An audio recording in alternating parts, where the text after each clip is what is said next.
Good afternoon from UNICEF Innocenti, the Global Office of Research and Foresight in Florence, Italy. Thank you so much for joining us for this final session in our current series, Beyond Barriers, where we've been looking at opportunities in conducting disability inclusion research. My name is Gavin Wood. I am the Manager of Disability Inclusion Research here at Innocenti. A big thank you to all of you who have joined us on our previous webinars, and thank you to all of you today for joining this session, where we're going to be discussing ethical involvement of children with disabilities in research. So why are we here? Well, children with disabilities, that's 240 million worldwide, remain amongst the most under-researched and underserved populations globally, particularly in low and middle-income countries and in humanitarian settings. Despite growing commitments to removing the barriers to inclusion, critical evidence gaps persist, leaving policymakers, donors, and practitioners without the knowledge needed to design effective interventions. Through this series, we have explored topics from early identification and intervention to violence prevention, access to assistive technology, and research in emergency settings. Each session has explored how to conduct research in complex, resource-constrained environments. We heard from experts on how to overcome systemic challenges such as fragmented data, stigma, and underreporting, sharing strategies to make research more inclusive, participatory, and relevant to the lived experiences of children with disabilities. A recurring theme throughout this series has been the ethics of doing research with children with disabilities and not just about them, and touching on the ethical issues of excluding them altogether. There has been passing mention of tools and safeguards that underpin ethical research, from formal clearance processes to practical strategies that ensure dignity, safety, and meaningful participation. So today we're going to dive in deeper and focus solely on ethics. We shall discuss how we can ensure that research is not only inclusive, but also respectful, safe, and empowering for the children it aims to serve. We'll explore why it is important to include children with disabilities in research, and we will do some myth busting around prevailing ideas that including children with disabilities in research is either impossible or too challenging. Before we get into that, just a few housekeeping rules.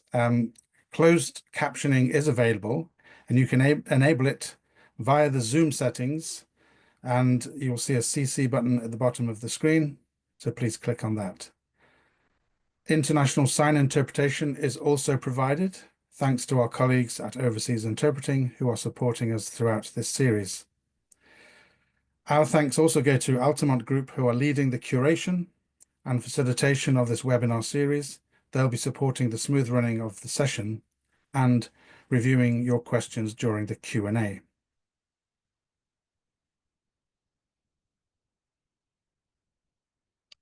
Before we start, before I introduce the moderator and panelists, we have an audience poll. So we invite you, please, to read on the screen. I will read it to you now. The question is, in your experience, which of the following is the most challenging ethical issue when conducting research with children with disabilities? It's a single choice, and there are 5. The first, ensuring truly informed consent and assent. Second, avoiding tokenism and ensuring meaningful participation.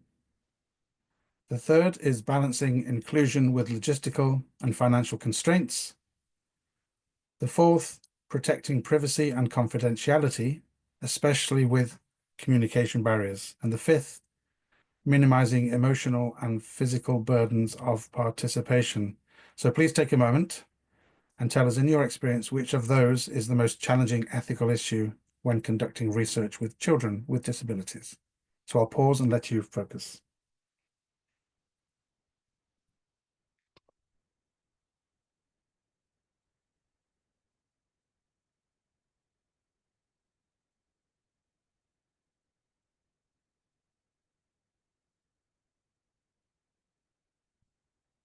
So we will be closing shortly.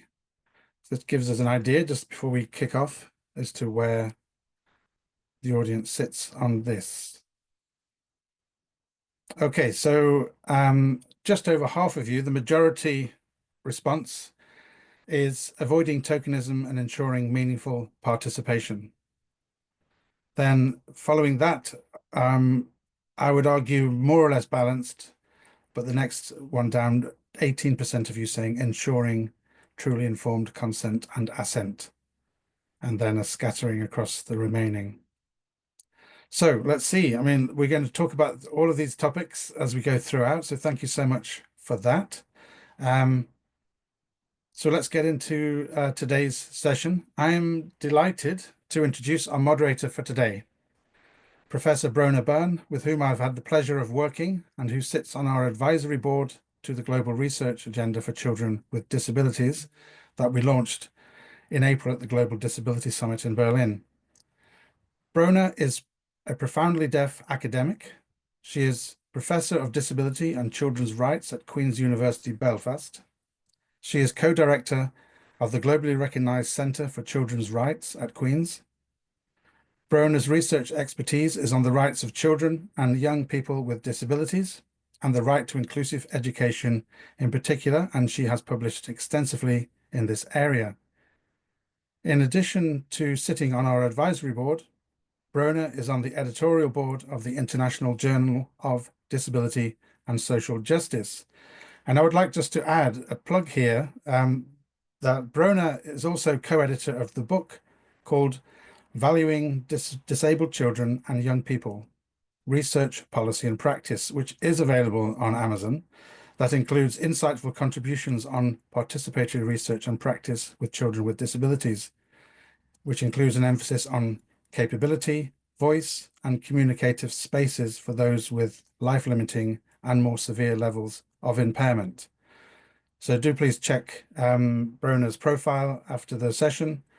But with that, it's my pleasure to hand over to you, Brona, and thank you so much for being our moderator today.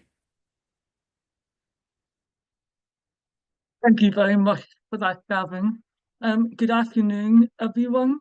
I am absolutely delighted to be here with you all today, and I'm really looking forward to the discussion that we're going to have over the next couple of hours. It is a great pleasure to join you all for this important session of the Beyond Barriers webinar series. The ethical dimensions of research involving children with disabilities are often very complex, and they require a deliberate approach to ensure research is conducted in a way that respects both children's and their families' rights and dignity. Yet, as many of us already know, research in this area still faces significant challenges. The webinar today will delve into some of the key ethical considerations that researchers need to think about, that they need to address when they are designing and conducting studies with children with disabilities, focusing on the practical strategies of how we can ensure we carry out ethical research. We look forward to a very engaging and thought-provoking conversation this afternoon, and we encourage you all to participate actively through our poll and through our question and answer session. Before we begin, allow me to provide a brief overview of today's agenda. We will start with 3 short presentations from our speakers, who I introduce in a moment. Each speaker will address a specific ethical challenge in disability inclusive research and provide some practical insight on how to navigate those.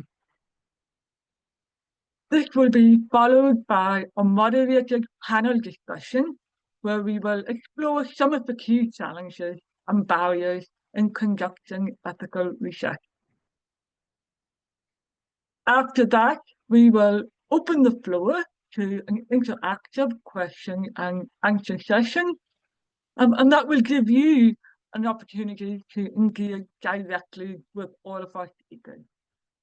You are very welcome to submit your questions in the question and answer box at any time. You will find the Q&A box at the bottom of your screen, so please enter your questions there later on in the session. After that, we will conclude with a brief wrap-up before handing back to Gavin for some closing remarks.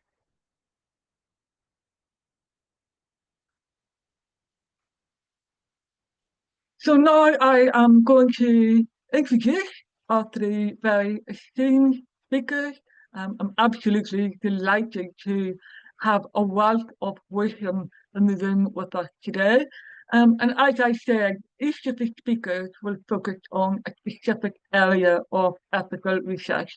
And you will hear about some practical examples of navigating ethical research. Each speaker will have approximately 10 minutes. Our first speaker, Dr. Mary Wickenden, is from the Institute of Development Studies. Mary has a clinical and anthropology background and does research about disability, mainly in middle and low-income countries in South Asia and East and Southern Africa. Her particular interests are in doing participatory and disability inclusive research with disabled children and adults, working with them directly to explore their experiences and concerns. Topics that Mary has worked on include inclusive education, employment community-based inclusive development, gender, sexuality, and gender-based balance, impairment-related differences in people's experiences, and doing research with the most marginalised groups. So we very much look forward to hearing from Mary shortly. Our second speaker, Professor Shefali Gulati, is a globally recognised expert in paediatric neurology with over 31 years of clinical, academic and research experience. He served as Programme Director of the Paediatric Neurology Programme and is faculty in charge of the Centre of Excellence and Advanced Research for Childhood Neurodevelopmental Disorders at the Child Neurology Division and in New Delhi. He also holds an adjunct faculty position at the National Brain Research Centre.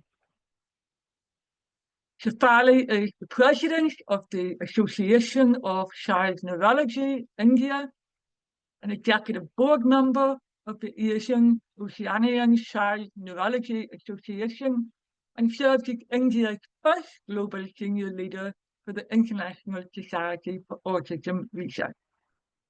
She is also the editor of the journal Autism and contributes to global advocacy and inclusivity.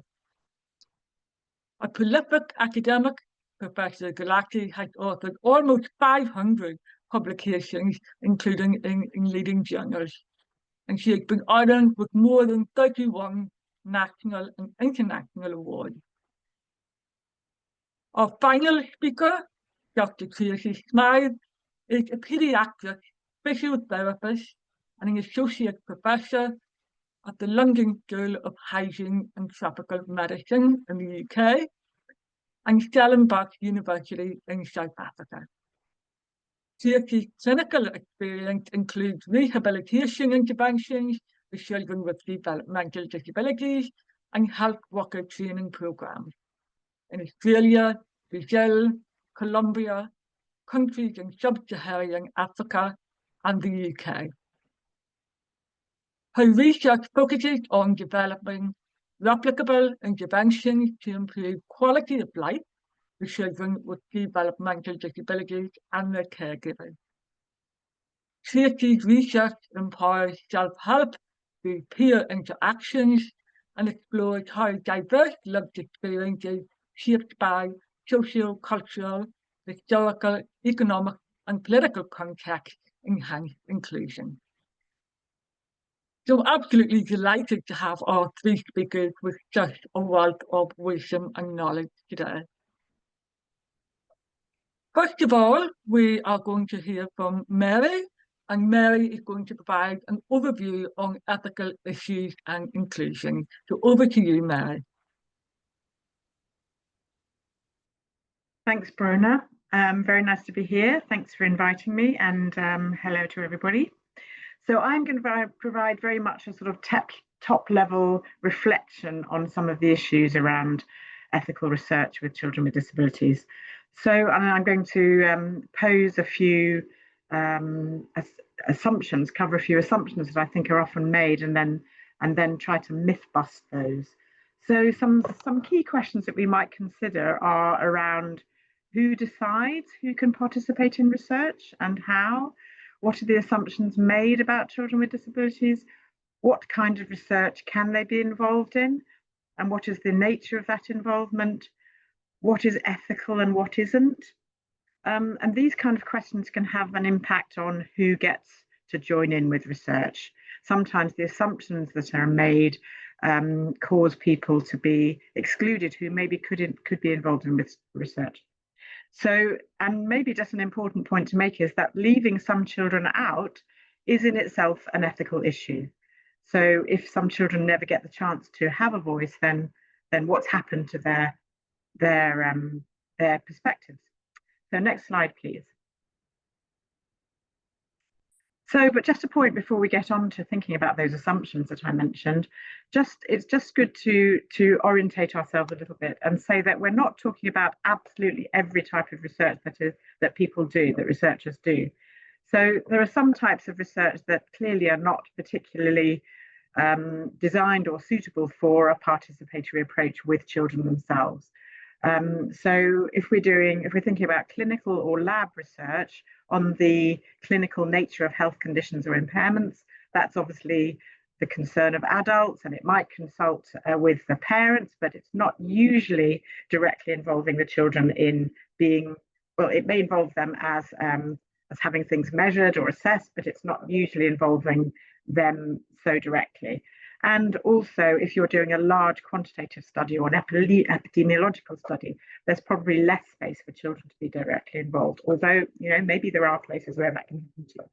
So we're talking more about the need to recognise that children's active participation is preferable and necessary and can be done in some other situations, and we're going to talk about some examples of those.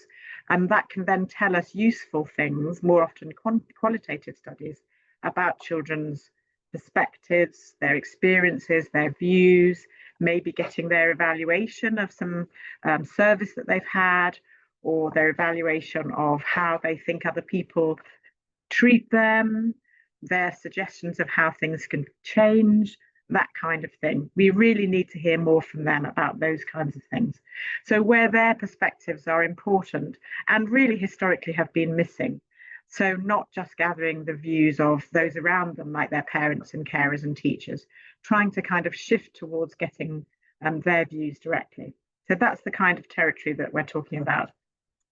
Okay, so next slide, please.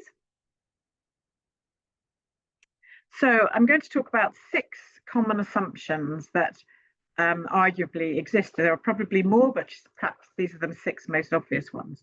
So there tends to be an assumption that children with disabilities are not capable of participating in research, that it would just be too difficult to include them. And that's usually a judgment based on their age. So young children are usually not included. If research is done directly with children, it tends to be older children or youth or teenagers or adolescents. And also there are assumptions around impairment type. So it's often assumed that children who have severe difficulties, who have learning disabilities or complex types of difficulties can't join in. And we're going to bust these myths in a minute. There's often an assumption that these folks just won't have anything important or interesting to say.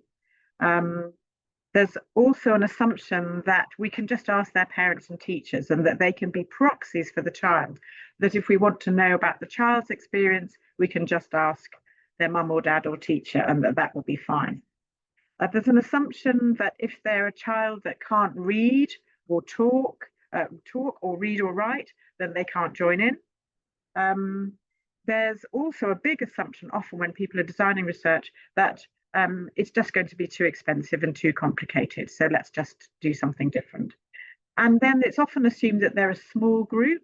We've already been reminded by Gavin that they're not a small group, there's 240 million of them, but an assumption that we can just do research with other children and that will do.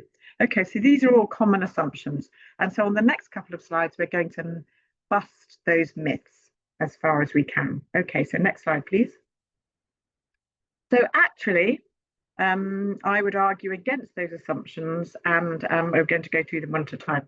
So the assumptions that they're not capable of participating is just not true. We can include them if we adapt our methods to suit the children's needs, their support needs, their impairment-specific needs, their ages, their interests, their ways of participating. So we can adapt.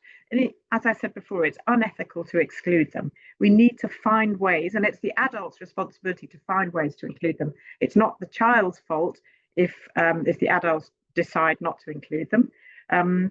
Their way of joining in may look very different from other children, but that's okay. We need to do the adaptation. The next assumption is that they will not have anything important or interesting to say. So those of you who are interested in children with disabilities will say, well, that's just not the case. If you take the time to ask them, they have opinions about many, many things. And they may have the same views as other children, or there may be important differences in what they say. And both of those things are true. So they may have the same kind of interests.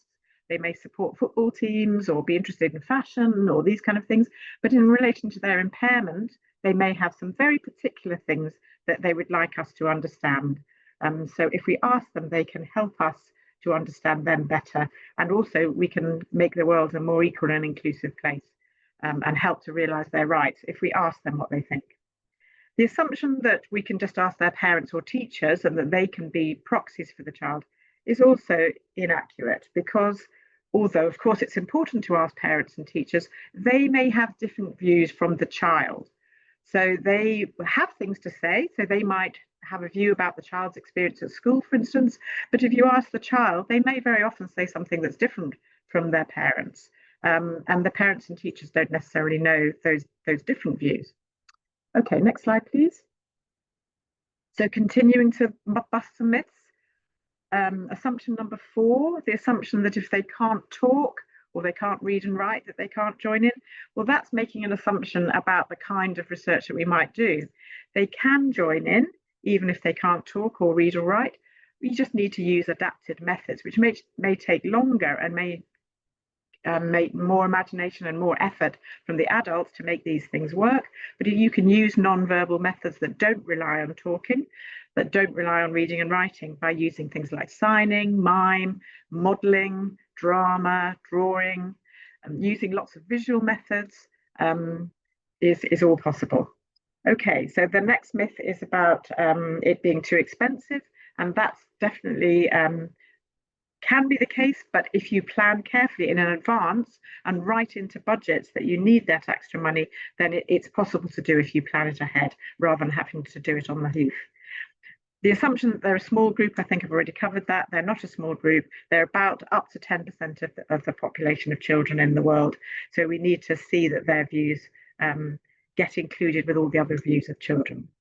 So we need to do this work to combat stigma and discrimination against this group of children. Next slide, please.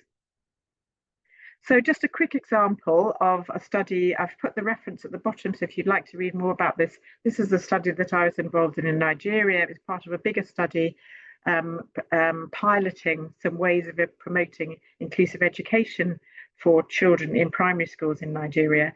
And my team at IDS, we did a project that was including some of the children with disabilities in this inclusive education project, to ask them what they thought were the key issues around inclusion and well-being. So they minute left, Mary. Like you to wrap up. So they helped us to design a checklist.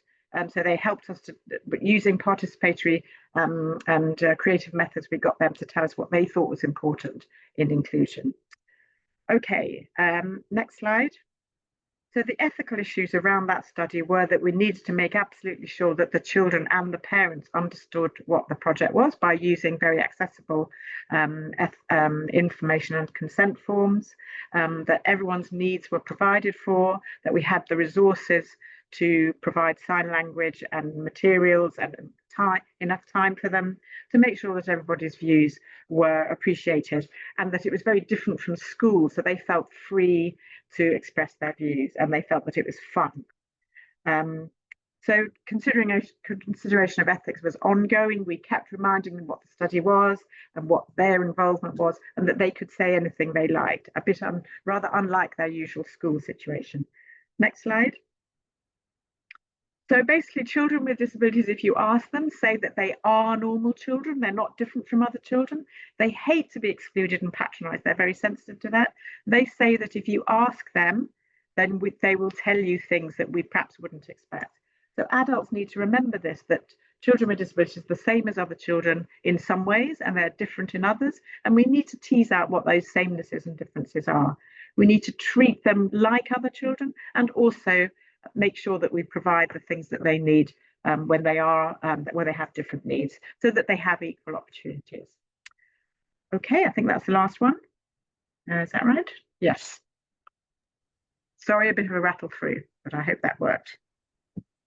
Thank you so much for that, Mary, and for sharing the scene for us so clearly. I think there are a number of things there we will probably pick up later on during the moderated session around the particular examples. So thank you so much for that, Mary. I now invite Shefali to discuss how we can balance inclusion, cost, and meaningful participation in ethical inclusion and research design. Shefali, I hand over to you. Thank you. Hi, everyone, and thank you, Brona. So I take it from the point of inclusion dilemma. A team plans a study on child's well-being, and they want to include children with special needs. And but the budget and staff expertise is limited. So how to act? So we have to see whether it is too hard or it's too costly. How can we do include within the practical constraints? Whether we can have any creative strategies, and in case we are not able to include, how to be transparent about it. Can I have the next slide, Darshan? So the consequences of exclusion, it is important to understand that if you are not able to include, then what will happen? Maybe with data gaps, because these children will be statistically invisible. This may lead to policy blind spots. This may also lead to, inequitable outcomes which are there, which may happen because of if you are not having, you're not taking them into the studies, and you may have, not having the solutions cannot be planned for them. So it leads to inequality. And sometimes, the ethical concern becomes that because you are omitting them, so that is against the ethics. And the trust and legitimacy is also to be kept in mind, because many times many families and disability advocates feel really, they lose their trust if these children are not involved. So now coming to the next slide, now there are certain points which I felt we should keep in mind. Next slide, please. Yeah. So what I felt was that we have to keep in mind that these children with or persons with disabilities have rights, or a rights holder, individuals with autonomy and agency, fully entitled to participate in shaping the policies and decisions that affect their lives. And it is disability inclusion is not just for a moral or a legal imperative. It is requiring to know what works. So we need to do research for all of them. And the research is required where the evidence is weakest and needs are greatest, and there's a potential for real world impact. And the inclusion begins at the research design stage, including children and with disabilities and their representative organizations. And the idea is co-creation of the protocols. And you can make the research participation accessible with a variety of impairments, keeping in mind, including cognitive impairment. And there are certain modifications like alternative and diverse methods of respondent recruitment and adaptations and supports in data collection procedures, allowing them extra time, multiple episodes of data collection, so that can be done on their own pace and in their own mode of communication. Next, please. So a few things which we many times, don't think about is that you have to treat them with respect. There should be trust, keeping this relationships and give them time. You have to, keep valuing the strengths each individual have. This should be inclusive of diversity. Start learning to listen and should be given as a choice or a comfort. And many times if we don't think about that, our own body language and the tone of voice when we are interacting says it all. So you have to also see what is the environment around. Is it distracting for these children? And one thing I wanted to mention was the humanistic paradigm, because the humanistic aspect of things are very much ignored in LMICs like ours. So that's why mentioning this. The humanistic paradigm prioritizes the holistic well-being and the realization of a full potential of an individual, and it encourages the development of empathy, compassion, and acceptance. And I really think that in countries like ours, it needs to be emphasized again and again. Next, please. So there's another thing you have to keep in mind, that ethics and safeguarding, you have to anticipate vulnerabilities and build in safeguards, especially in some sensitive issues like child abuse. You have to keep a consent and assent has to be kept in mind, has to be meaningful, and use adaptive materials depending on the child's abilities. You have to prioritize safety over data always. And sometimes adults, do not give consent. They say that they should be keeping the children away from their own good. So avoid overprotection and follow the guidelines. And UNICEF has a lead in all these guideline preparation. Now I will be giving you in the next slide few examples from our own experience and how inclusion can be facilitated, especially in low resource settings. Like the psychologists and special educators can assess the cognitive readiness and communication needs. You may make with the photographs, pictures, or play-based tools. You can explain to them in a storytelling format, and the interpreters can be trusted aides, and the environment should be comfort, they are very comfortable. It should be there, and everybody has to be seen with dignity. And this was a trial. We was doing a gluten-free, casein-free diet trial in children with autism, in which fMRI was part of it. fMRI, so what we had done was we made videos and audio clips and the whole thing of how a child would feel when the child goes into the fMRI and the MRI machine. So we were given them much in advance, and they went through all this. So they were we were able to do the fMRI. Next, please. So a few scenarios which I see in my practice with research. Next slide. Yeah, first case study is a Duchenne muscle dystrophy, in which, a cognitively intact child, but physical issues. In this, we made a simplified information sheet, and the child was made to explain everything. We used psychologist help, and the child demonstrated understanding by paraphrasing the key aspects, and gave clear verbal consent and the verbal assent. And the assent has to be a continuous process. Anytime the child has to be given a possibility to withdraw. The next case study I would like to point to you in the next slide is spinal muscle atrophy, a child from a rural setting. This was a gene therapy trial we had. This girl was from a rural area. The parents had limited literacy and understanding. The child was, though physically had issues, but there was adequate comprehension and communicative capacity, and was explained in the regional language. We used our local health worker for that. And we explained by a teach and back teach method, trying to understand what they understood from what we were talking. And the child was given the opportunity and express a willingness. Both guardian consent and child assent were recorded using video documentation in accordance with the guidelines. Now coming to a third scenario. Third scenario in this cerebral palsy child, what was we were trying to do some virtual reality therapy with modified constant induced movement therapy in hemiplegic CP children. So despite the parental enthusiasm, they were very happy about it and excited, and they gave a consent. The child did display visible distress and non-verbal indications of unwillingness during initial introduction to the study. So the research team conducted repeated assessments over 2 visits to rule out any contextual discomfort like fatigue and the environment issues, but based on persistent distress signals and lack of engagement, we inferred as a non-assent from the child, and the child was excluded from the study, and parents were respectfully informed about the ethical principle of respecting the child's dissent. This was documented and presented to the ethics committee as a model of honoring a non-verbal dissent. So if a cognition is intact, assent is thought during gestures or eye gaze responses also. Coming to a fourth setting in the next slide, it was a Rett syndrome child with intellectual disability and complexities of proxy consent. This was a Sarizutan trial done many years back, and due to severity of cognitive and communication impairments, obtaining a traditional assent was not feasible. The legal consent was obtained from the parents after explaining them lay summaries, and the child's behavior cues were observed during the initial non-invasive assessments for sign of discomfort and agitation. And the staff trained in the neurodevelopment care provided daily logs of her behavior to assess her discomfort with the ongoing study procedures.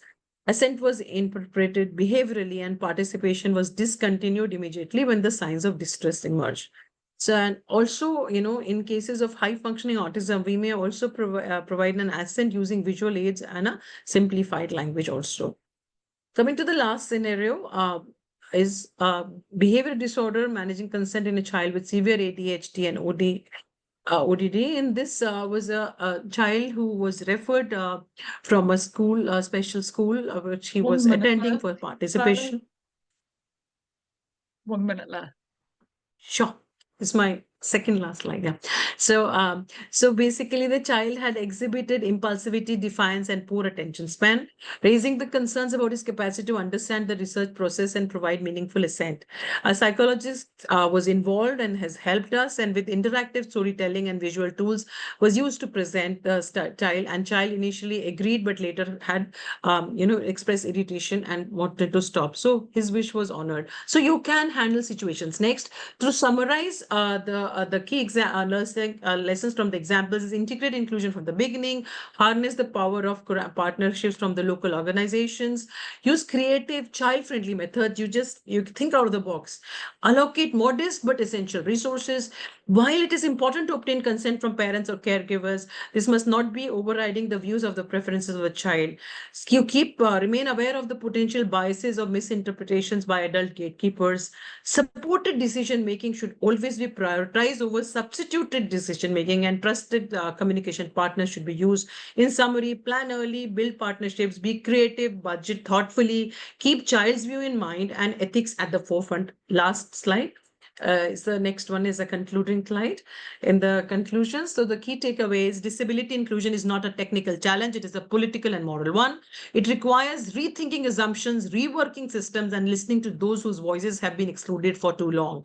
We can build societies where all children, including those with disabilities, are seen, heard, and valued. Inclusion is not a favor, it is a right, and it is achievable. Research without us is not about us, and research with children, not just on them. True inclusion transforms research from observation into empowerment. Thank you so much. A few references in the last suggested readings. Thank you so much, Shefali, for those really valuable insights and practical examples. They could make a really good point about inclusion being a right and a political and moral issue. Now I'm going to hand over to Tracy, who's going to talk about the importance of censoring inclusion, voice, and respect. Tracy, I hand over to you. Thank you so much. Hello, everyone. Building on what we've heard from Mary and Shefali, the main message of my talk today is this. Parents of children with disabilities can help their children to take part and have a voice. They're not just there to speak for their children. So on this slide, and through the examples that we've heard of today, we can come to understand that ethical research doesn't just start with consent. It starts with relationship. So what does that look like? I'd like to tell you about what we did in Juntos, a research project that aimed to support children with congenital Zika syndrome in Brazil and Colombia. Many caregivers initially didn't want to participate because they had felt abandoned by previous research efforts. This is highlighted by the quote, "You will poke my child and I will never see you again." So we began with planning research through informal conversations with families. We were able to do this by talking with organizations of people with disabilities and community organizations who put us in touch with affected families. Families set the tone, they raised their priorities, and they shared what they wanted from the research experience. They didn't just speak on behalf of their children with disabilities. Parents also helped their children to take part in the research themselves and supported them every step of the way. In the image on this slide, a caregiver is sitting on a lounge next to a young girl with congenital Zika syndrome who is lying on her side, supported by pillows under her head and between her knees. The caregiver has her hand supporting her child's head. On to the next slide, please. Thank you. In our initial interviews with stakeholders, such as policymakers and health professionals, many said that supporting families at home wouldn't work. But that thinking started to change when we worked together and we saw that parents weren't just people needing help, but they were partners who already provide care for their children every day. The research program was therefore designed to fit into families' daily lives. It supported what parents of children with disabilities were already doing by adding parent group meetings as part of their regular routine.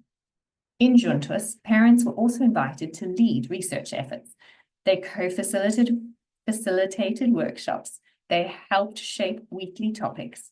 They suggested ways that their children could be involved, such as through play or through storytelling. In the image on this slide, a mother is leading a small group of parents with their children to learn together about moving and playing. Next slide, please. So, how do we go from parents feeling unsure and doubtful about research to them actively helping their children to take part?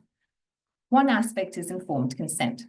True informed consent is not about what is written, it's about what's understood. And that includes children too. In Juntos, consent forms were rewritten using plain language with community input. We reviewed the content with parents and we asked them, if you were another parent in a different context, would you feel empowered to say no or to ask questions? We trialed image-based consent cards with children using happy and sad faces on blocks. Researchers were trained to pause, to check understanding, and to pay attention to signs of discomfort. And too often we assume that parents speak for their children, but many children, even those with communication challenges, can show us if they want to participate, if we let them. And as Shafali mentioned, there are signs that we can look for. If they don't want to be involved, they may turn away or disengage or become quiet or still. They may push materials away or drop them on the floor. Next slide, please. Ethical failure isn't always about what we do. It's often about what we don't do. When families give you their time and story, and we never tell them what happened with that information, that's extractive. The focus of research is often also on barriers and difficulties with less emphasis on solutions. The Juntos held follow-up meetings where we brought the results back to the group in simple visual form. Parents saw how their feedback had shaped materials and where their concerns were influencing advocacy. It made them part of the solution and not just a study. If we're collecting data, we need to plan our return before we even start. On the image in this slide, there's a small group of people sitting and standing in a circle around a man who has his arms out while speaking and a flip chart in the background. Next slide, please. So as we've discussed, ethics is not just a box that you tick at the beginning. It's a thread that you carry out through every conversation and every adjustment. In Juntos, we started the project learning about what matters most to families of children with congenital Zika syndrome. We asked parents what support they needed to take part in workshops. Many said they needed help with childcare. Some needed a quiet room where their children could nap. Others needed food that was right for their children. We also made sure transport could carry a buggy or a wheelchair. And these small things made it easier for families to join. And in each session we had, we ended with a feedback check. What worked? What would you do differently next time? We worked with families to create pictures for the project. Mothers said they wanted to be shown with their natural hair, not with a cloth covering their heads. Fathers asked to be included too, and wanted some pictures to show them with beards. Many children with Zika syndrome wear glasses, and families asked us to make sure that the pictures showed that as well. These small details helped families feel seen and respected. Next slide, please. So what can we take from all of this? That research is not just a method, it's a relationship. And if we approach that relational process with humility and intention, we can shift from studying families to standing with them. This builds dignity and equity in each research step. Juntos didn't succeed because it simplified the process. It succeeded because it respected it. We saw parents not just as people who care for their children, but as true partners. Because of this, they helped their children take part in the research. We kept asking ourselves how we could do better. We listened, we learned, and we stayed curious together. Let that be our standard. Equity not only in outcomes, but in every interaction along the way. And so on my last slide, there are some useful links and references. Here we go, thank you. If you'd like to learn more about Juntos and the important role of caregivers. Thank you very much for your time, and I'm looking forward to our discussion to continue our myth-busting session. If you're interested in the tools and materials that we used in Juntos, you can download them free from the Ubuntu Hub website, which is also on the bottom of this slide. Thank you. Thank you so much, Tracy, for those fabulous examples. I was really taken with your comment that ethics starts not with consent, but it's about relationship. And I think that was so important. To learn more about our speakers and the series, you can click on the web link, which is in the chat box. Before we move into our panel discussion, we invite you to take part in a quick audience poll. Poll is on the screen. And the question is, which group do you find most critical in supporting ethical research with children with disabilities? So it's a single choice question, and there are 5 options for responses. First is parents or caregivers. The second is educators or service providers. The third is organizations of persons with disabilities or OPDs. The fourth is ethics review boards. And the fifth is child participants themselves. So which group do you find most critical in supporting ethical research? I will give you a moment to complete the question.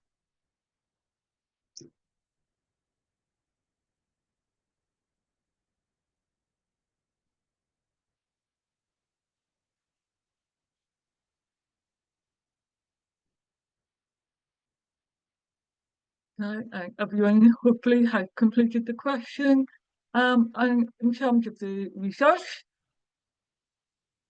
we can see that most people who responded said that child participants themselves were critical to involve in supporting ethical research.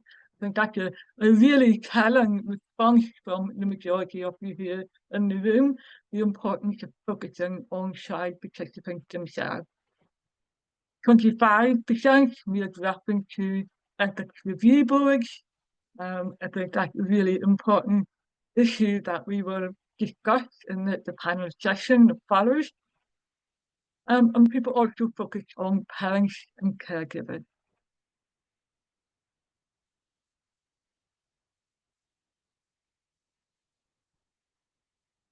Okay, so we are now going to move into our session 2, which is a moderated discussion with our speakers. And we're going to focus on the challenges but also the solutions in conducting ethical research on children or with children with disabilities. And this session will take the form of conversation with our three speakers, Tracy, Mary, and Shefali. We will have a number of questions which I will pose to our speakers in turn, and also a conversation between each other. There are lots of questions that I really want to ask. I'm really keen to pick up on lots of threads that came up across all three presentations. But I think the first one really on the back of the last poll there, who do you think the key gatekeepers are in research involving children with disability? And what ethical responsibilities do these gatekeepers have in facilitating children's participation? So I think I'm going to pose that question first of all to Mary. Okay, so who are the main gatekeepers? I think a lot of them have been mentioned already. So, and it depends how informed they are about the potential of research with children with disabilities. So I think parents can be very worried and fearful, and so they can be important gatekeepers who keep the gate shut sometimes, unless they're given a lot of information and reassurance that this will be interesting and good and fun for the child and interesting for them. So they can be a gatekeeper who need to be well informed and reassured and supported in helping you to do the research with their children. Of course, other types of people like service providers who know the children well. If you're wanting to access the children, to recruit children through a service, then obviously they can also be quite protective, rightly protective of their clients or patients. So they also need to be well informed about what the purpose is, how they might be involved, what kind of information is going to be used. So I think it's all about, so whoever the gatekeepers are, I think it's about making sure that they feel part of the process and that they understand and feel safe about the children that are going to be involved. They understand it, whether they're parents or teachers or health professionals or social workers or ethics boards. They all have a good intention in wanting to protect and keep their children safe. And so they need to feel reassured that this is an endeavour that has a good purpose and is that it's going to be safe and that it's going to be interesting. So I think it's, the rules about how to persuade the gatekeepers and bring them involved are the same, whoever the group are, in a way. It's about, I think, I'll see what the others say, but I think it's about involving people in a positive way so that they understand what the purpose is. I wanted to pick up on your example, Tracy, of involving parents in the research process and your practice of co-designing with the parents. Do you feel that had a positive impact in supporting the ethics of involving children in research? Absolutely, and I think the difference was that we weren't then doing research on, we were researching with, and the purpose behind it was to be able to explore how we can best support families who were caring for children with developmental disabilities and children with developmental disabilities themselves. And the best people to ask about that and to direct it are the people who are taking care of children and the children themselves. And so over the 3-year process, we ended up with quite a different study design than from how we had initially thought it would be, because we listened to the voices and we had taken material from countries in Africa, and we were using it in countries in Brazil and Colombia, and the context and the concerns were different. And so that was certainly a lot more valid, rather than taking one intervention from one place and just assuming it was going to work in the other. I think the other really important part was involving them from the very beginning to ask what questions should we be asking? So being able to then engage with parents on advisory boards and reviewing your ethics submissions and reviewing grant submissions. We often need to include a lay summary. And so being able to say, can you understand this? How can we do it better? How could other parents understand this too? Are great places to start. Thank you, Kirsty. And the same question to you, Shefali, in terms of the case study that you presented. What were the role of gatekeepers in supporting you to fulfill the ethics around inclusive research?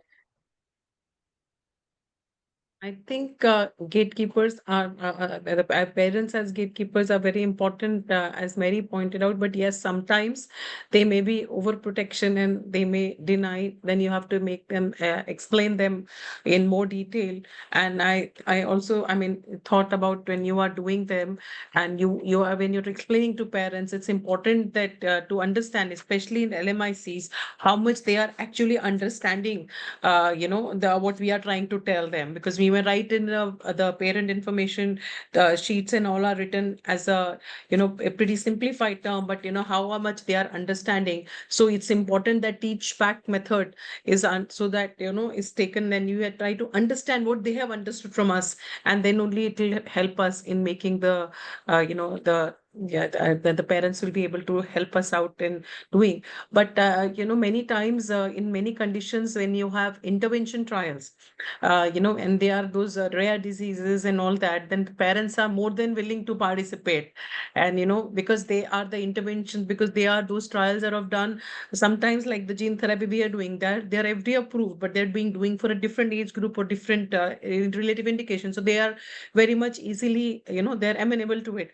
But sometimes they are not intervention studies in which they will not have much information. They are contributing to the understanding of the particular condition, but per se that individual child is not going to get a direct benefit. In those situations, it is difficult to explain to the parent that you are doing it for the such children, and so you're doing it the cause of more humanity, and also that makes a lot of explaining. And I think Mary and Tracy said that becomes more. I mean, it's the more about a relationship you are developing and a two-way communication. And I think the body language and the tone and all that, and understanding, giving respect and dignity to them, and they really understand. So I have till now not had any patient who is denied, because I know I talked to them and make them understand that making them feel important, because only person who is undergoing that can contribute to the information which will help the researchers and then the advocacy and going to the government to a resource allocation later to understand. So that is how. So I think it's very important, and they can be very, very helpful, but there are ways of handling depending on the various research mode which are there. That's something else. No. So I think talking about not so much about the clinical trials that Shefali's mentioning, but when it's about asking the parent whether their child can be involved in something more participatory, I think it's important to remember that quite often both the parents and the child have experienced a lot of exclusion before. So it may be that the first time that the child or the parent have been invited into something like this, and so it may be a very strange request for them. They can't quite believe they're being invited into something like this. And I've certainly experienced a parent saying, well, you won't want my child because he can't talk or he can't do anything, is what the parent said. This was in Sri Lanka. And I said, that's fine, he can still join in. And she actually started crying because for her, it was such a surprise that she was actually being invited in, and that I was being positive about her son and saying, it's fine if he can't do very much, we'll still find a way for him to join in. And that was the first time she'd actually felt included. So I think sometimes you have to help them to get over a very negative expectation that they have, that they assume that their child won't be able to be involved. And so they don't quite believe it when they're invited. Rana, just one line can I add? I mean, like we as clinicians, I mean, on the clinician background, we have to think about the positivity, the capability the child has, and make the parents be happy about the capabilities rather than being upset and depressed about what the child cannot do. So I mean, that's like especially as what Mary said. So I think it's important to look at the positivities in any child and tell them, yes, if okay, he's not speaking, but he can see and he can point out with gestures and all with all that. So I think that is really important to make them feel valuable, important, cherished.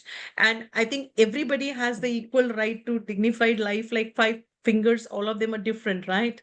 But they are all important. This is a bit crooked, but thumb is still the most important when you're writing. So I think if we just try to make them understand that all of us are you know equal right to everything. A common theme that I come out so far is concerns around overprotection from parents, overprotection from other gatekeepers as well, perhaps, in terms of becoming involved in these processes, but also fear becoming involved in these processes, what might happen. But I think you made an important point, Mary, or perhaps they've never been asked to do this before. They've never been asked to take part in research. How can we balance those concerns around overprotection on the one hand and the child's right to privacy, the right to autonomy, the right to be involved in those pieces of research? Tracy, do you want to come in on that one? Yeah, so maybe if we take the rights, the privacy, and the autonomy separately, I think it's recognizing that adults in this situation facilitate access and support. So we've got both the agreeing, but then also supporting their children in the process. And so with the rights side, I think it's very much around the understanding that the children do have a right to participate in this research.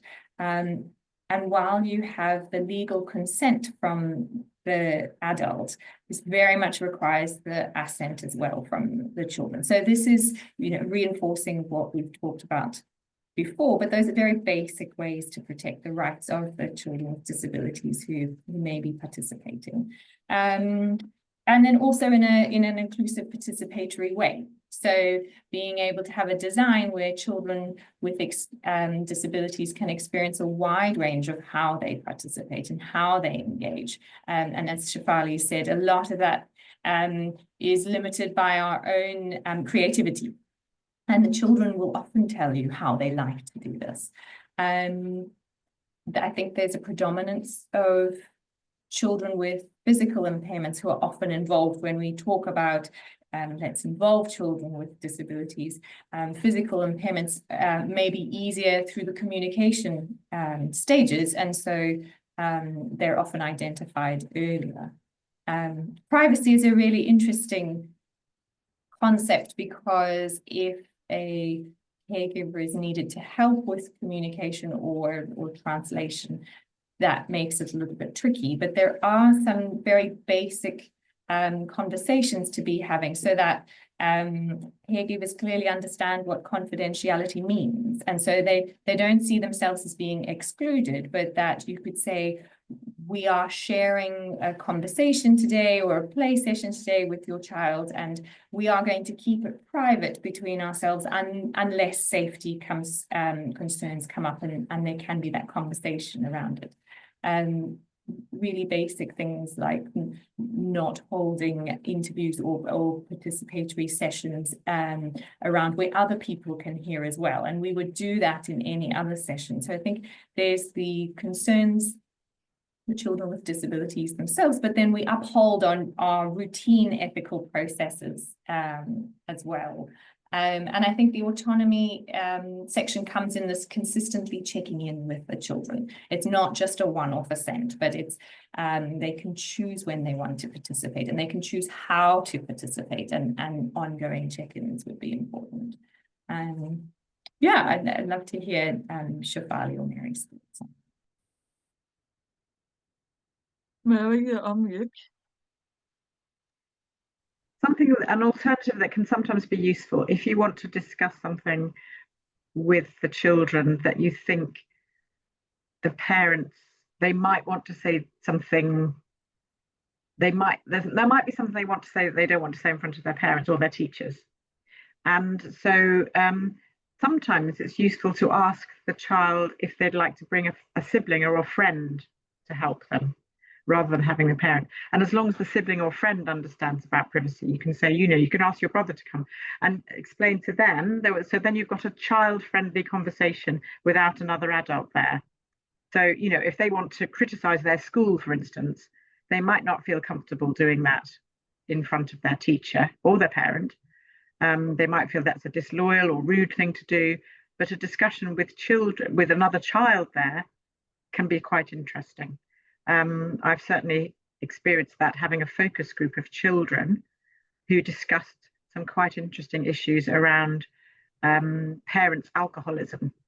And it turned into a huge discussion. It wasn't actually, they were children with disabilities, but actually it turned into a conversation which actually wasn't really about their disability. It was about they hated the fact that adults in the community got drunk. And I'm sure they wouldn't have had that conversation in front of parents or teachers, but they really, one child mentioned it, and then they all piled in, came up with other examples of that, because they felt comfortable that the adults that were running the session were not their parents or teachers, were outsiders, we were visitors, and we were like sort of friendly strangers rather than anyone involved in that situation, and other children could be helpful there. So I think inviting siblings or friends, as long as they understand their role, can be helpful. Important point. Thank you, Mary. Shefali, do you want to respond to any of those points? I think sometimes maybe also like some of them are following with the organizations of persons with disabilities. So if they are following closely, we can have a representative from one of those organizations with which they are following to help out, which mostly is beneficial. But I've had one experience in which it went reverse. That sometimes this organization was involved on board for some study.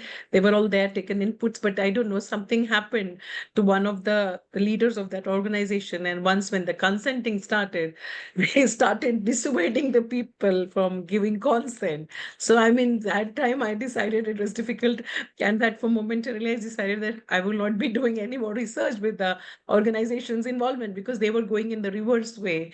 And but then I made we understood there were some concerns, and we could clarify. But I mean that we can use organizations which are mostly positive. Sometimes they may have a negative influence, and we have to keep in mind. And because they might be having some Thank you, breaking up, Shefali. Shefali, I think you're breaking up. You might want to turn your, think you've frozen as well. Hopefully Shefali can show her technology. But while we work on Shefali, coming back, Kirsty, Mary, in your experience of working with maybe organizations or people with disabilities, what role do you think they can play in supporting ethical research? Gracie, do you want to go, or shall I go? Yes, I can leap in, and then so we will often partner with organizations of people with disabilities in the countries that we're working with. They are particularly supportive in identifying participants as well, and so from then having identified some participants, we'll then snowball as well from them and look at who else may be involved. It also comes back to the we're looking at how best to include people with disabilities, and so you want to include this from every step. So from our side as well, they're involved in workshops and in then being able to look at dissemination, and now how could this best be scaled, and starting that from the beginning as well. We've had some situations where we provide training sessions for OPDs as well to understand what is research and how can we include children and people with disabilities and with different impairments, and we very much learn together on that. And I think, Mary, you've got a lot of experience of working alongside OPDs as well. Yeah, I think on the whole, of course, it's a positive thing, but I think very often the OPD partners themselves need some ethics training, because that's something they may not have had before. They may well have had some safeguarding training, but that's actually a slightly different thing. And for me, safeguarding is a subset inside the Venn diagram of ethics generally. So they may have had safeguarding training, they may be very hot on that, which is great, maybe from an INGO that are supporting them, but they may not have had research ethics training specifically. And my experience has always been that they've really enjoyed it and found it very interesting and haven't thought of some of those issues before. And several times I've been running a sort of slightly longer training with OPDs, and when we ask them at the end of a few days of training on various things, what was the most interesting, they say the ethics. They didn't know the word before and they didn't know what it meant. And we do it in a very practical kind of way, getting them to think what they think the ethical issues were. And then we do a little bit of a more formal thing about, what's necessary. But they find it interesting, but often it's a new thing for them. The other thing is that if they're an impairment-specific OPD, they may not have a very broad knowledge of the other impairments that they're not involved with. So if you have, say, a deaf organisation or an organisation for blind people or whatever, expecting them to have extensive knowledge about inclusion of the other impairments groups is sometimes not very realistic. So, for instance, I would say that what I've experienced more is that a bit like Tracy said, that sometimes it's the children with physical disabilities who get included more. With the OPDs, quite often the OPDs, if they're across different impairments, they may be quite, the leaders may all be people with physical disability and visual impairment. And if you ask them, well, how would you include some people with learning disabilities, they were a bit lost. They say, well, we don't really know about that. So they actually need some more training and capacity building about all the different impairment groups, because there's a bit of a tendency for them to, again, suggest people like them. They'll suggest people with physical disability and visual impairment that they know about. And you have to say, well, we want people from the whole range of impairments. And they go, oh, we don't really know those folks. So there's quite a lot of work to be done with the OPDs to help them to have the broader spread of knowledge. If we want to use them as partners to facilitate research, we need to bolt on some extra awareness for them, I think, sometimes. Not always, but sometimes. Shefali, we have you back again. Do you want to respond to any of the points? I was telling that like that OPDs, yes, they are mostly facilitatory, but sometimes they may have a negative influence too. I said out of my personal experience I faced, but then it's always better to be good listener, and understand the point of view and explain to them. And I think here we get the help of like Mary was saying, some of the OPDs are very focused. So this one was a very focused one. So let them talk to other organizations who have been involved in research. So their talking amongst themselves helps many times, because that always helps. And suppose somebody from that particular condition has the disability, whatever the trial is, if they are somebody already enrolled, can help talk to other parents to, talking among themselves also helps in many situations to, they'll be more amenable to listen from their own people than to listen from, a clinician or any other professional when there is any doubt. The other thing perhaps to say is that things are changing very fast. And of course, we need more people with disabilities as career researchers. They need to be encouraged to, as their schooling is getting better and their access to university education is getting better, we're having more people with disabilities who are choosing to have careers that are research. I mean, Brona, yourself, you're an example of that. So we need more people within the universities and other research places, more teachers who are people with disabilities. So then, working with them in disability research, well, there's no reason why they should necessarily do research about disability, but they might have a particular something to offer in that environment. But we need to encourage. I've certainly done some work with members of OPDs who we've trained to be peer researchers. So they didn't have university education. They were mainly school leaver level, and they did a fantastic job. This was in Kenya. And some of them got very excited and interested in perhaps going into research a bit more and increasing their level of education. So there's a process to be gone through. We want to see more people with disabilities as researchers, and so they will be fantastic to have in teams.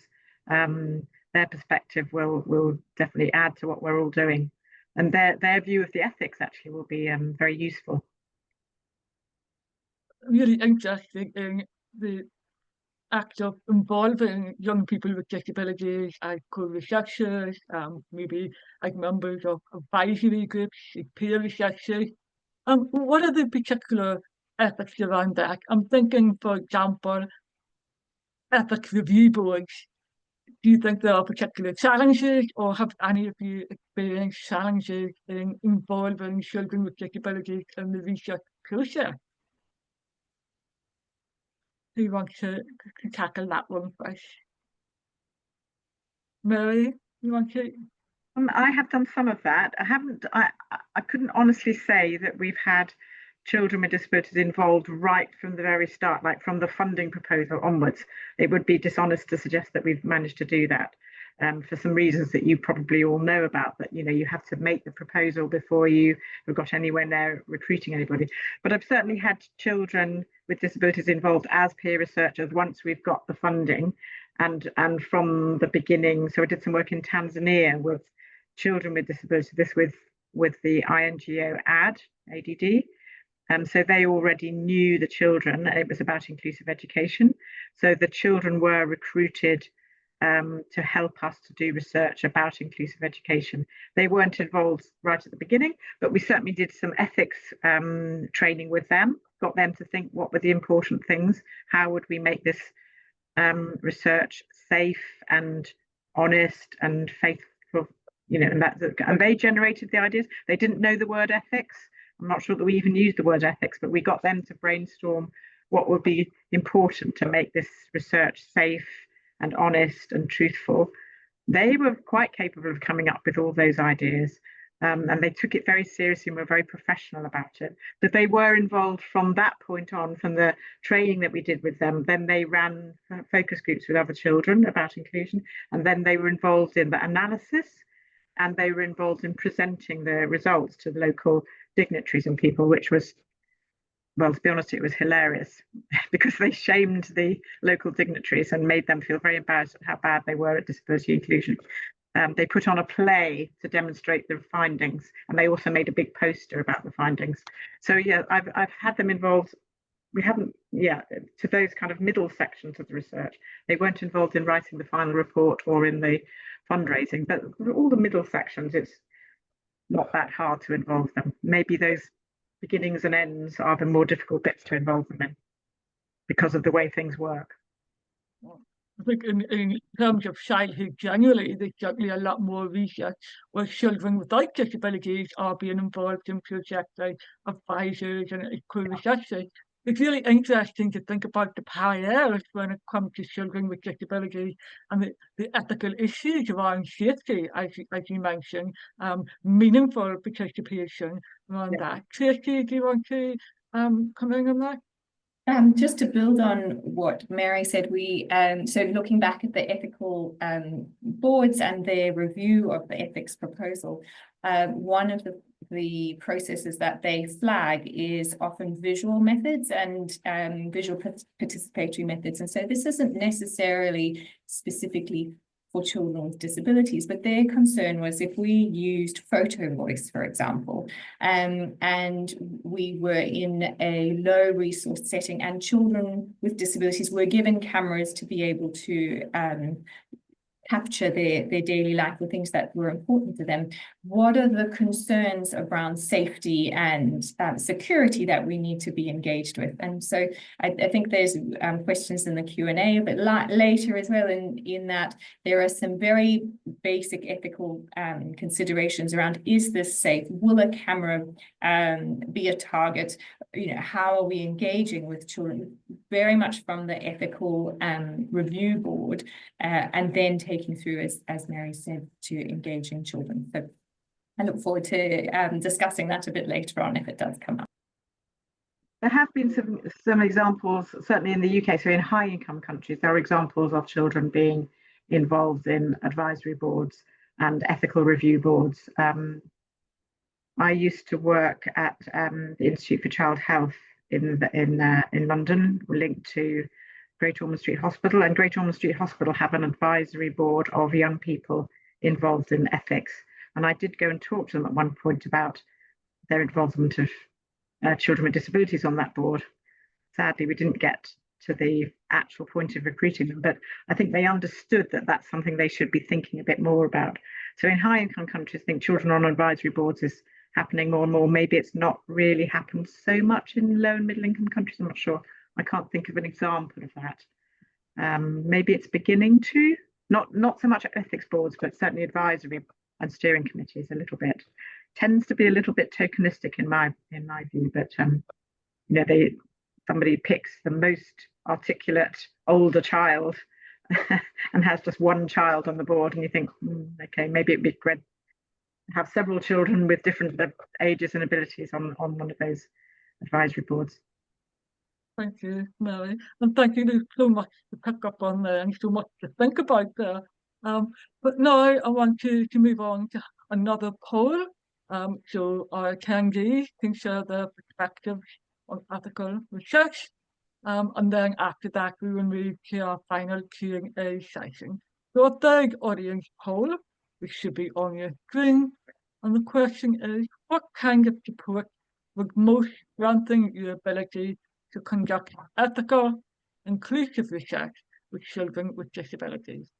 So we have a single choice, and there are 5 responses. So firstly, practical tools for inclusive data collection.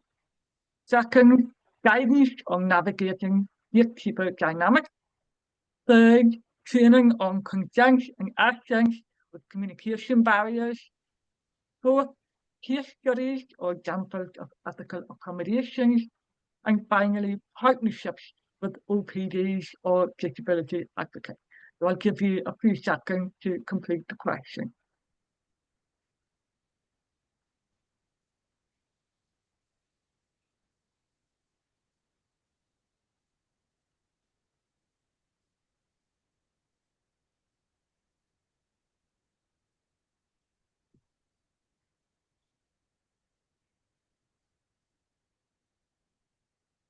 And the results are now in.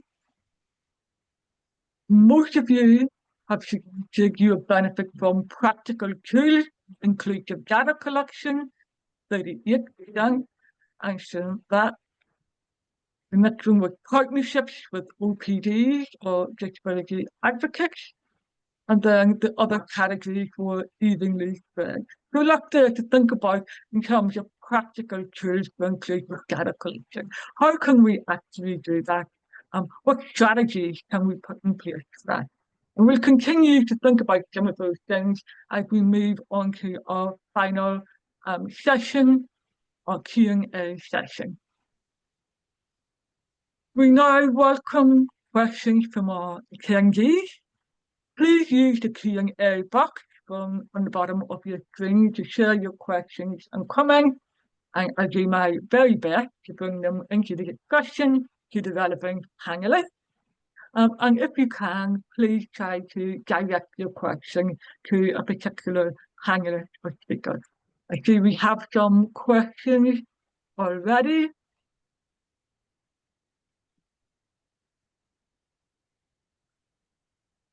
So the first question has been up for earlier in the session. Are there any examples of research conducted on situations of children with disabilities in conflict zones? And what are the ethical considerations in those contexts? Does anyone in the panel want to speak to that or be able to speak to that? Kirsty? Yeah, I can speak to that, giving the example of developing a mental health and psychosocial support guidelines for children who were deaf or hard of hearing in Gaza. And this research was undertaken from 2019 through to the end of 2021. So there was a change in the situation in that time as well. And just specifically looking at ethics, I think the danger that we as researchers often get into is, how do I pass ethics? How do I get my tick on the ethics review board to say I've done all the things that I need to think about, because it's a large documentation, and what am I going to do? One of the keys that the ethical review boards raised when we were talking about this research was very much, what were we going to do about the data? How was the data going to remain anonymous? How were we spoke with caregivers of children who were deaf and hard of hearing. We spoke with children themselves, and recognizing that we had the double situation of children who are marginalized in society, but then also in a conflict zone, and not using the excuse of conflict to then have ethical shortcuts. Does that make sense? So they were saying within the ethical review board, they wanted to make sure we had very robust ways of maintaining data safety, and that anonymization would be possible, and that the participants knew what was going to happen with their data later on. You know, was it going to be published? Was it going to be shared? Was it going to be on a repository?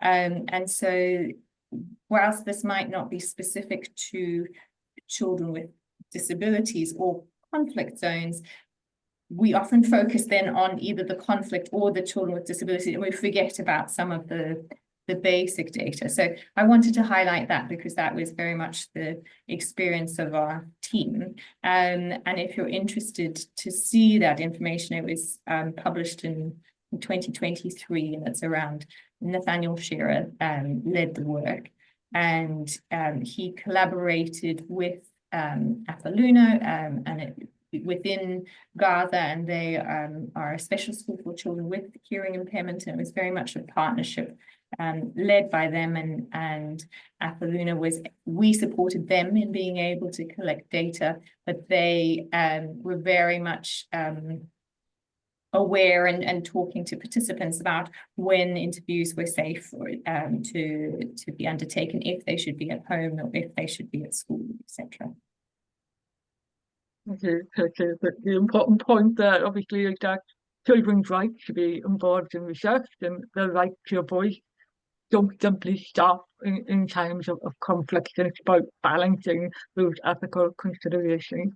Shafali, did you want to come in? I don't have experience in conflict areas thing, but I just wanted to add that what Mary was saying from the previous session, that you have an advisory board and all. Now you have children with disabilities. Even in LMICs, like we have started having both parent and self advocates, and now like beyond including, as what Mary had suggested, we have also started using them. I mean, using their inputs, not using them. Sorry, I should correct my statement. Using their inputs, and from the inception of proposal, we are developing a consortium for one of the conditions, neurodevelopment disorders, in the national level consortium. So we have a parent advocate already in that, what we are starting to build from the. So I think the movement is there now, even in LMIC. So that to include, because when the research has to be there, who is lived in, because we've included a mom, so with the lived in, they know the best way. So we don't look at all aspects. So I think it's very important. And for International Society for Autism Research, also they have their autistic researchers. They have a separate group, the special interest groups. And like even if you see on the editorial boards of many of those journals, you do have, persons with disabilities, because they give their inputs from their side. I think it's very important. We have to be together to be neurodiverse and understand all aspects, because I may look at it from one point of view, you may look at it from the other point of view. All our interviews are important for ultimately doing good for these children and overall for society. Okay. But I guess in relation to the question about the conflict zones, you've got a conflict there between rights to be researched, to participate in research and to have a voice, and the right to safety. I mean, the safety's always got to come first, hasn't it? So I guess, there's sometimes very, very tricky decisions that need to be made about what's safe and what isn't safe, and whether collecting that data and getting that knowledge is the most important thing at that moment. It may not be sometimes. We have to be aware of that, I guess. Good point. Well, a second question from the Q&A is around the ethics of involving non-verbal children with disabilities in emergency situations. Do any of you have experience or thoughts around involving non-verbal children with disabilities in research in an emergency context, or even more generally? I guess the principles are the same as they would be in any other situation, that non-verbal children have a right to be asked, and they need to be asked in a way that they can understand. So they may be non-verbal but have good understanding, or they may be non-verbal and have difficulties with understanding as well, and that's two slightly different situations. So if they're a non-verbal child who can understand well, then not that it's easy, but it's easier because you can ask them what they think about something and give them an array of pictures, or use something like PEC system or talking maps. There are quite a few systems like that, or more informally using a big array of pictures or symbols and asking them to choose the ones and then try to elaborate. It takes a lot more time, but it's not so difficult once you get into it. Or if the child is nonverbal but can spell things out or can read a little bit, then they can point to written words. If they have poor comprehension as well, poor understanding, then obviously you have to simplify the whole topic and the whole system. But I'm not sure that it's different in emergencies from other situations, but it's a whole mindset change in terms of thinking that you can ask those children about things. And that's where I think the blockage is at the moment. People just think if they can't talk, you can't ask them, and we need to get over that barrier. And then, of course, once you understand the different ways of doing it, you can do that in a lot of different settings, including emergencies. But to challenging those assumptions and busting myths like you talked about in your first session, Mary. Tracy? I would agree. And I think in an emergency situation, it may be, the concept might be, it might be harder to find somebody for you to help with, whether it's translation or communication, but there are so many tools that we can use and that children themselves would be able to use. One of our challenges was that some children had learned their own sign language. So it was very much the caregivers or the family knew the language. But what was interesting is the children still played together, and they still found a way of working together, even though the family themselves were the only ones who knew exactly what the signs were. And so the same challenges with respect and autonomy and privacy come in with that. And I think we need to be aware of it. We're very much coming down to safety and is this the key priority? And it's certainly very important because we know that children with disabilities and people with disabilities in general often get forgotten in emergency situations. So it's a very important concept, but maintaining safety is definitely a priority in their first role. But again, going back to my point earlier about working with using other children as the helpers, very often other children, like the siblings or friends of those nonverbal children, understand them much better than the adults do. So as long as you explain to the helper child what you want them to do, don't make things up, ask him, tell us what he's saying. So you can ask the brother or the sister or the cousin or whoever it is, what's Jimmy saying? And they probably will understand his communication system better than the adults will. So as long as you set it up right, you can get other children to help with that. A lot of what we're talking about is developing awareness, challenging assumptions, developing new skills for researchers. I think that leads on really nicely to the next question around ethical research. Often requires a strong understanding of capacity, anticipated risk, and ability to adapt research. How do you support new researchers coming through to develop those skills? And are there skills or knowledge that you wish all researchers were supported to have? Shefali, do you want to come in again on that one? Sure. I think one learns with your own experience and your innovative ideas how to adjust and adapt.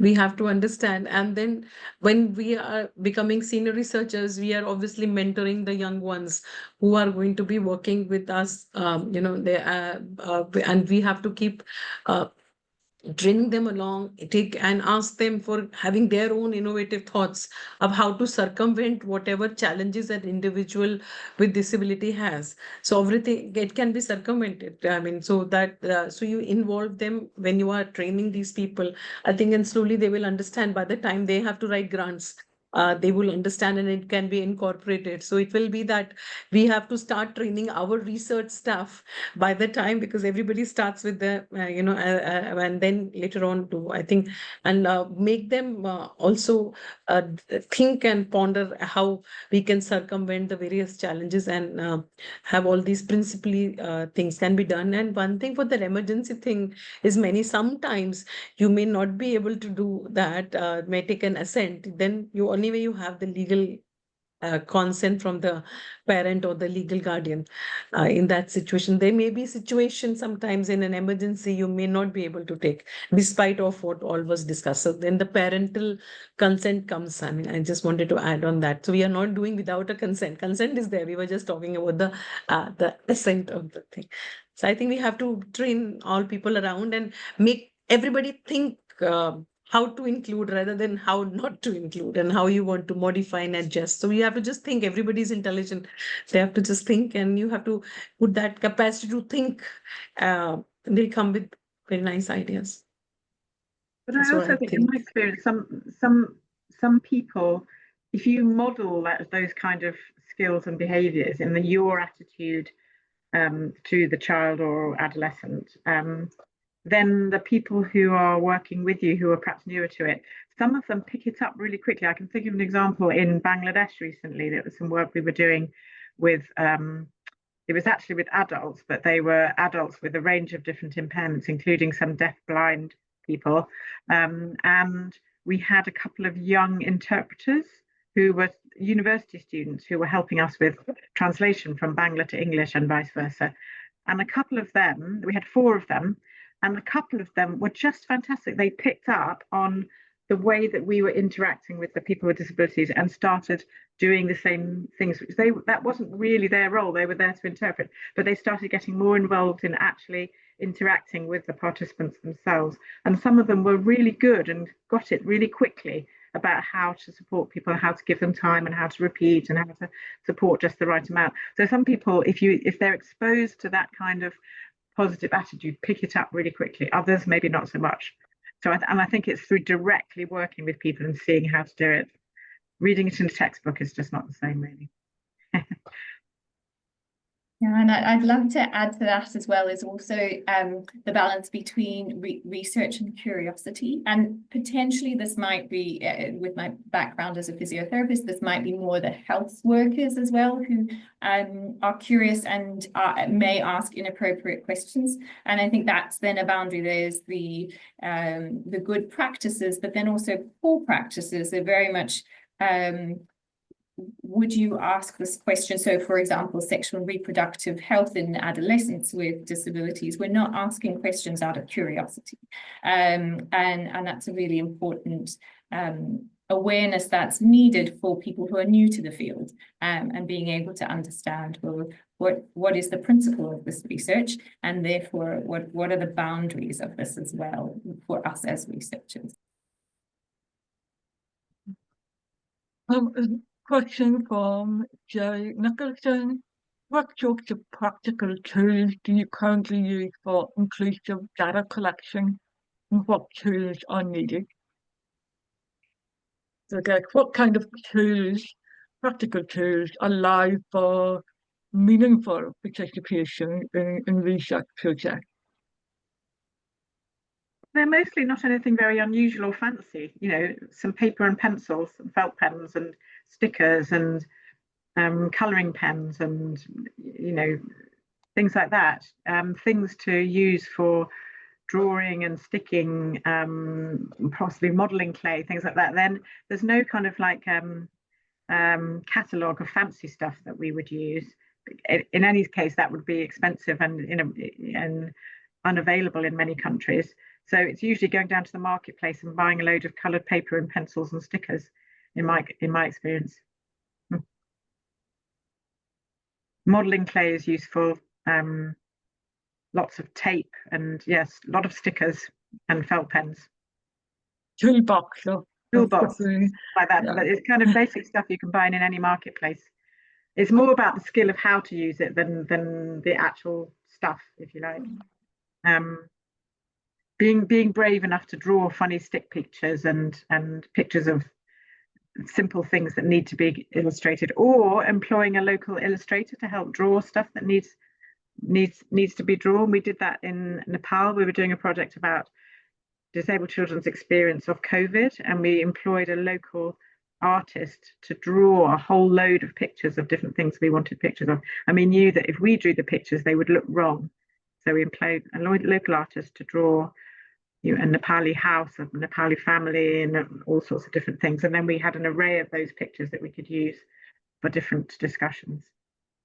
I think it's really about the flexibility of researching, adapting our research method to facilitate meaningful participation. And again, the onus is on us as researchers to observe and to put those practices in place, rather than expecting the side themselves to fit in to our assumptions of what might be acceptable. Katie, do you want to share any examples from your practice? No, I think Mary's covered a lot of them, and the importance being that actually these are at our fingertips, and it's not a specific necessarily a questionnaire that's downloaded. But then, and with the tools come time. So having the time to both build the trust, but also engage with children with disabilities and their different communication needs, and over lengths of time is really important. So bringing both the tools and time together is always good. In many ways, children with disabilities are exactly the same as children without disabilities. They, you know, enjoy art, you know, visual methods, creativity, just about adapting those methods in many respects. Shefali? Just wanted to add that obviously, you know, you can tell through storytelling, which can include picture cards in some situation, like what Mary was saying. And also, you know, they can modify for data collection that you may need to have multiple times. You may need the data collected, may give them more time, you know, than you do it in general situation. So those things have to be also kept in mind. So nothing fancy and exotic, what we generally do. Yeah, the most, and as I mentioned to you sometimes that that if when somebody goes into an MRI, even if any one of us, if you've got an MRI, so that's the big loud sound which comes, and that machine keeps moving around. So there are two things: one's the noise, and other the machine's going on. So if the child, so we had to get the video made of how the child will experience, and I think it's worked wonders, not only for children with the disabilities. Otherwise, also now they're getting more MRIs done without sedation and all, because they are understanding that nobody's coming and touching and those noise and all. So I mean, you have to just think and do minor changes and explain things better. Maybe use some aids, to make them understand. I'm just remembering also in the Nepal project where we had the pictures made by the local artist, we also had a family of dolls made with all the different family members, sort of about this so high, with local clothes. So we had a grandpa and a grandmother and adults and children of different sizes, so that we could discuss with the children their experience of COVID. So, but the dolls, they were fascinated because they hadn't seen dolls that looked like proper Nepali people before, because the dolls in the market tended to be sort of white plastic dolls, and so we wanted ones that actually looked like their families, and so we got those made specially. So that was quite good fun, and the clothes looked right, and the hair color was right, and the skin color was right, and that kind of thing. So that took a bit of time in advance to get those made, but not that long. We've been talking a lot about how we can involve children in research in different ways. But what does the data actually show us about the extent of inclusion of children with disabilities in research? Kirsty, if you want to respond to that one. So this is really interesting. We took the first 100 studies that were registered as clinical trials for children for early childhood development. And we looked at how many studies included children with disabilities, how many excluded, and how many we weren't sure of. And in the registration, 50%, so half of the studies excluded children with disabilities straight off the bat. And then 30% were only for children with disabilities, and then 20% we couldn't tell whether children with disabilities were included or not. And I think this feeds into one of the questions later about when is it more ethical to target research specifically for children with disabilities. And in that, children with disabilities are often excluded from clinical trials because researchers don't want to fudge the results a little bit, or they don't look so good when we're trying something. But the argument would be, if it's not working for children with disabilities, so for example, for a health care system, if you're only gearing towards you're not including this 10% at least of the population, then you're excluding children from potentially a solution that may be helpful for everyone. So it's quite a stark reminder that half of the studies that are looking at this end stage of efficacy deliberately exclude children with disabilities from the beginning. It's so interesting and so concerning to realise the lack of inclusion of children with disabilities in research. And I wonder to what extent is that impacted by concerns around resources, the drive for cost efficiencies. We know they are shrinking budgets across many countries. By a researcher with a very limited budget, limited resources, how can I ensure that my research is both inclusive and ethical? Mary, if you want to.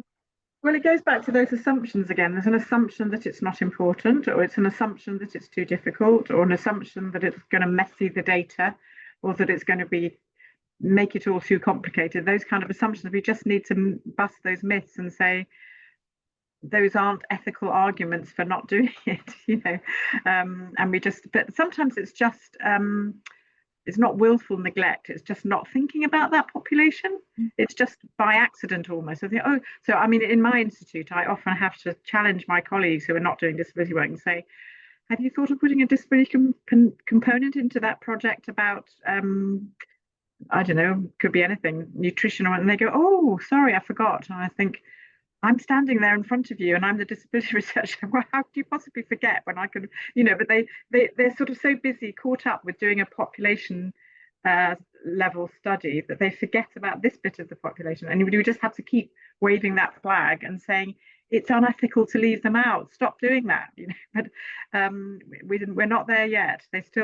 People like their studies to be neat and tidy, and they think that disability makes it messy. Personally, I quite like mess. I think they should make it more messy. Shefali or Tracy, do you want to address the issue of low budget and how we can ensure research can be ethical in those contexts? In LMIC, we are always on low budget. So with anything happening right now is not, there. So we have to ensure, and you don't need any rocket science, and you don't need any, high-end gadgets. I think you need a loving, compassionate heart and a humanistic aspect of things, and you can just work it within the budgets. I think lack of budget is the lack of passion and drive in the researcher who's telling lack of budget, I think. Am I right, Mary?